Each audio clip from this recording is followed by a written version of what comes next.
before I started doing whatever it is that I'm doing now, I was a couples and family therapist for about 6.5 years, practicing for about 6.5 years. And so I always wanted to keep that part of what I've been doing in my career in some fashion. So I started writing for different women's websites and writing essays about mental health and essays about relationships.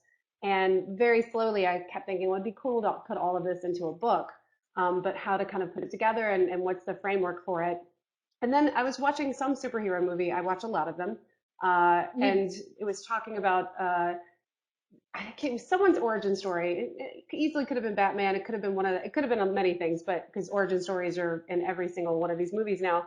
And I started thinking that's a kind of a cool way to start thinking about how we can create ourselves, because superheroes aren't born superheroes, they kind of become superheroes. So I started thinking about origin stories like that, and how we can create our own origin stories, and how the stories we are creating now affect us, and whether or not we can change that. And that kind of led to the framework of the book, which is me half writing a love letter to my younger self, and me kind of imparting a lot of the stuff that I'd gained from being a therapist for many years and also from being a human for more years than that.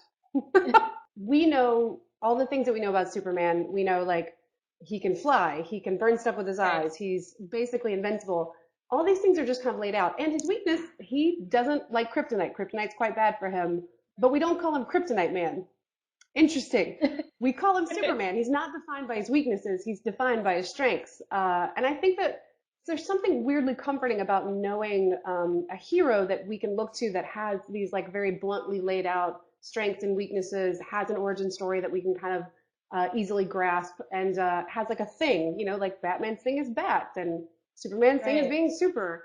There's something oddly comforting about that. I feel like it's a known quantity, and I don't know why we can't think of ourselves as that same kind of known quantity and create a version of ourselves that is that superhero version that's so flatly kind of laid out and oddly comforting. So I think, and they're also, the special effects are just getting better and better. So those movies are super fun to watch. Batman's parents were murdered in front of him.